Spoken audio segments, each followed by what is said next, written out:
Welcome to Facts TV News, where everything is true. JCF targeting crime hotspots during Christmas season, says senior cop. The Jamaica Constabulary Force JCF says it will be targeting the crime hotspots in parishes across the island during the Christmas season. Head of the Public Safety and Traffic Enforcement Branch, PSTEB, Assistant Commissioner of Police ACP Gareth Mackenzie, said that the High Command continues to pay keen attention to parishes on its radar. We have some parishes, Kingston and St. Andrew, St. Catherine, the Western parishes, St. James Westmoreland, other parishes such as St. Anne, where activities are usually heightened at this time of the year, he noted. What we do generally in our plans is to ensure that our support unit, they target these locations. What we have done in the past and we continue to do is where necessary, we move personnel to these locations and ensure that we can be effective in policing these areas, ACP Mackenzie stated. He added that the JCF continues to integrate the use of technology in its policing effort, which has assisted its crime-fighting activities across all parishes. Through our Jamaica Eye, our closed-circuit television CCTV systems, we are coordinating prevention and enforcement. Our personnel within our CCTV centers, they are interfacing with officers on the roadway, and so we see breaches. Where we have suspicions of activities that are outside of what is lawful, then we communicate and act on them, ACP Mackenzie said. In the meantime, he said that the JCF is addressing incidents of predar larceny. We have seen already where persons have started to steal cattle. At this time of the year, persons also tend to eat a lot of curry goat, and so persons tend to try to steal goats to sell them, and so the farmers have to protect your animals. We are trying our best to ensure that our systems are coordinated to apprehend these people, he noted. ACP Mackenzie said the quick response teams are responding to crimes such as robberies that increase during this time of the year. We have been doing quite a bit of very good work within the corporate area, St. Catherine, St. James, St. Elizabeth, by virtue of the quick response teams that we have, and we continue to try and be very vigilant, ACP Mackenzie added. 33 unattached youth trained in the Sandals Hospitality Training Program.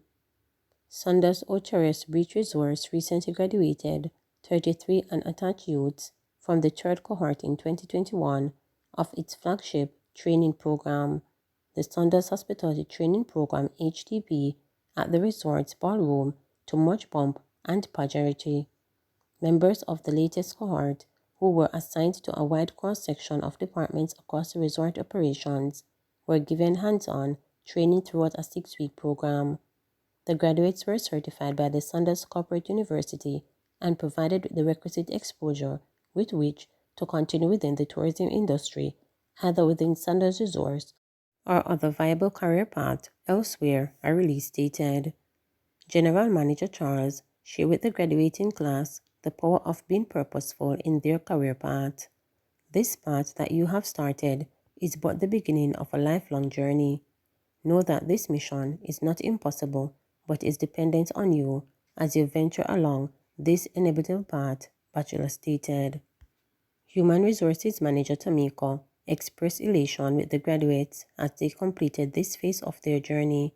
She noted, Cohort 3 of 33, you have done what some other would consider impossible as you face your fears and came out as true gold.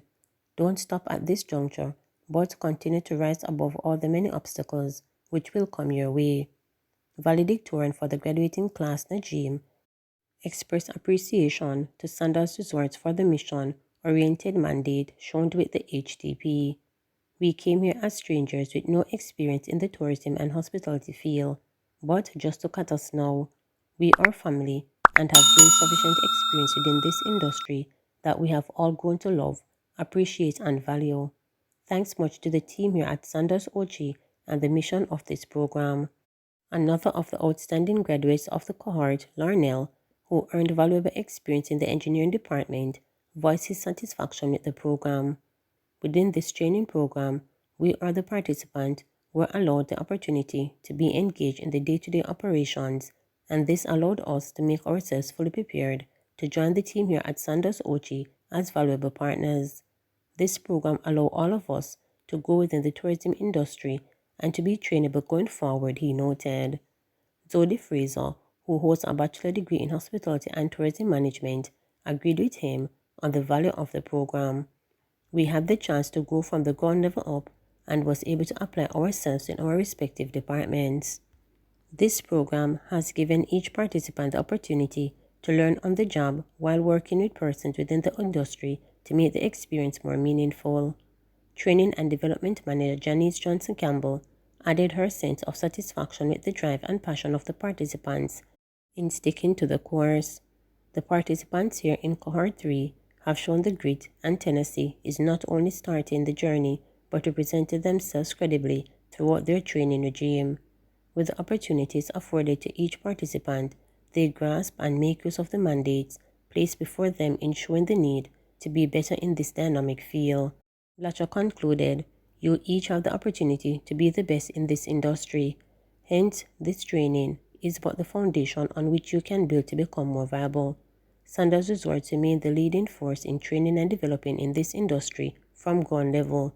Know that each participant has the opportunity to rise in this industry and become a leader. Know that you have been trained. Go forward and make the tourism and hospitality industry more meaningful as you learn and grow. Since the launch in 2006, the Sanders Hospitality Training Program has successfully trained and certified thousands of young unattached youth across the region, many of whom are now a part of Sanders family or the general hospitality workforce. The program is geared at providing technical and soft skill training and certification in various areas of the hotel operations. Crocodile conservationists passionate about repopulating wetlands with reptiles. Inside the Holland Crocodile Sanctuary, or Holland Crocodile Conservation Sanctuary. I put this together around 3 years ago, basically because I had to close the operation I had on the White River in St. Mary at the request of the government, and re-establish it more away from the public domain because of the nature of the animal, which we have done. And the reason why we have the sanctuary is we do a multiplicity of different, or we serve a multiplicity of different functions. We do rescue and rehabilitation, education, conservation, captive breeding for a Head Start program, which I've established with the administration, to repopulate certain areas of the wetlands or certain parts of the wetlands around the south coast of Jamaica, which have suffered severe depletion of the species due to illegal hunting, poaching, over the years. So our crocodile population, our wild crocodile population, is in many areas very poor in terms of numbers, not only because of habitat loss but also because of illegal hunting of the reptile.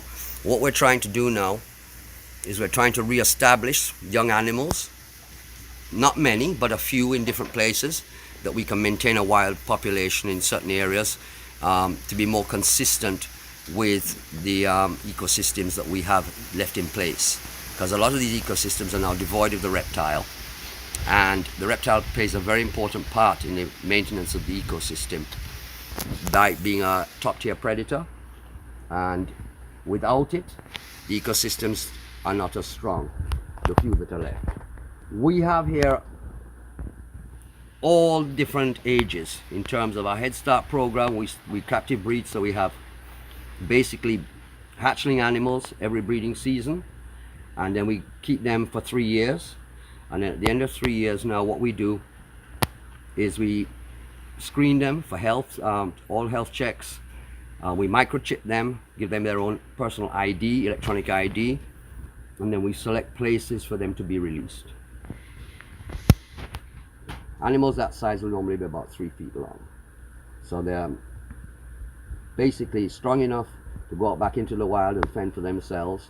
At the same time, they're not posing a threat to anybody because they are small animals, and they will hopefully find places to establish themselves and then gradually rebuild populations. How did you get started in this line of business? 1980, I returned to Jamaica after studying abroad, and because I've done reptiles for many years, basically while at school abroad and college, I basically came back and there was not very little going on for the crocodile in Jamaica. There was the infrastructure for protecting and looking after these animals and basically monitoring the state of the populations in the wild was very sparse. So I offered my help, and I ended up doing it for years. So I basically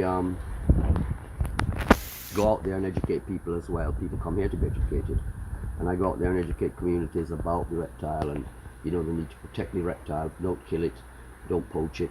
I know it's difficult to tell people, not to do certain things because fear factor and also the fact that they can make money from the meat.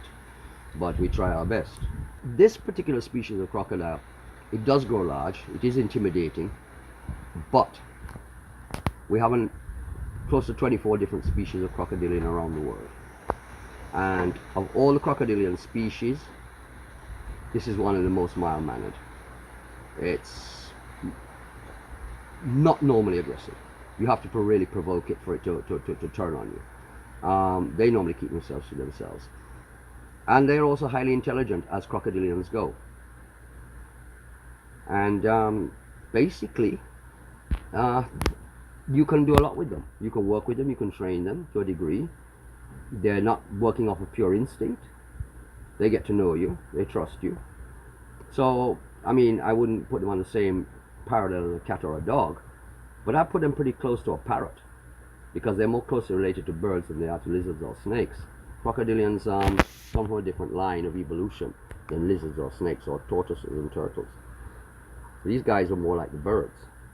So you can think of a crocodile as a reptile which has actually scales and teeth instead of feathers in the beak.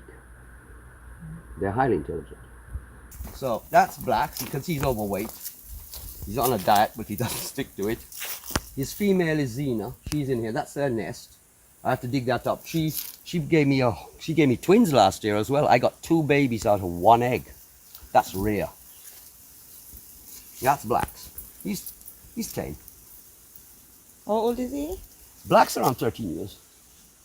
Young male. And you said that he's on a diet? Well, he's supposed to be on a diet. But he begs. He's a beggar. He comes up for food when you're not supposed to give it to him. Look at the size of his gut.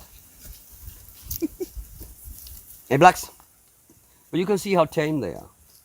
They're no business with you.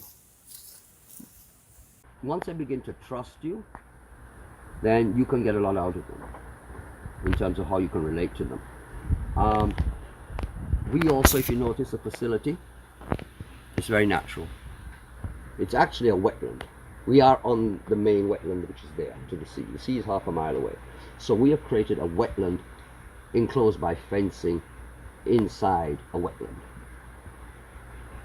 So they're in their natural habitat. The only difference is they've got some chain link fence to stop them getting it to fight it, because some of them are very territorial. This species is not social. When they get to a certain sizes, the males start, and even the females, they like their space. And they will fight. And you don't really know. So we move them around, and we have them in different enclosures. As you can see, he's going for a walk. And he's going to walk all around, and some of the other males will go now and rush the fence to run him away because they don't want anybody on their fence line. But he's supposed to go back to his enclosure shortly. This is over 12 foot, maybe about 700. There you are. That's a big croc.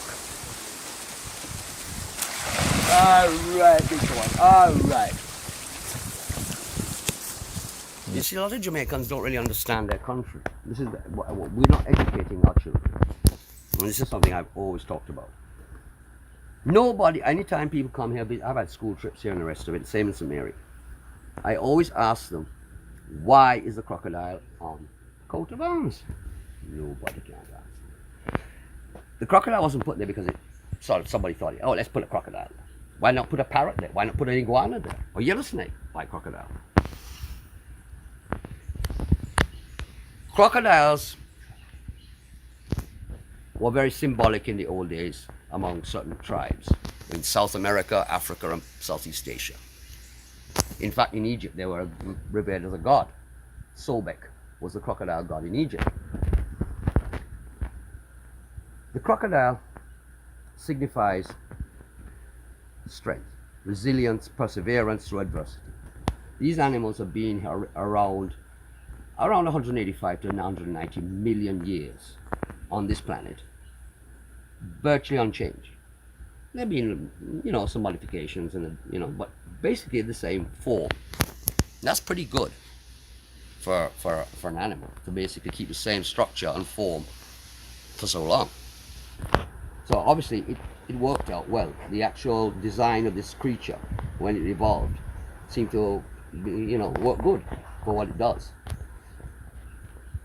So this animal is supposed to relate to us as a people, signifying our strength, our perseverance through adversity, etc. But what we've done now is we've degraded the animal. We've turned the animal into something that is considered dangerous. It's like vermin. Kill it, destroy it. But then some people come along and say, whoa, people will pay money for this. We cut off the tail, or cut off the forelimbs, or the back legs, and the rest of it. People buy the meat and pay us some money. So all of a sudden now, crocodile has value. Look at his body posture. He's not looking to go to you. He's all stretched, he's cool. He's not arched, he's not tense, he's not hissing, he's not flaring. He's just cool. You read their language. They tell you what they're doing or what they're going to do. You just have to read the signs. Please remember to subscribe, like, share, and click the notification bell for daily updates.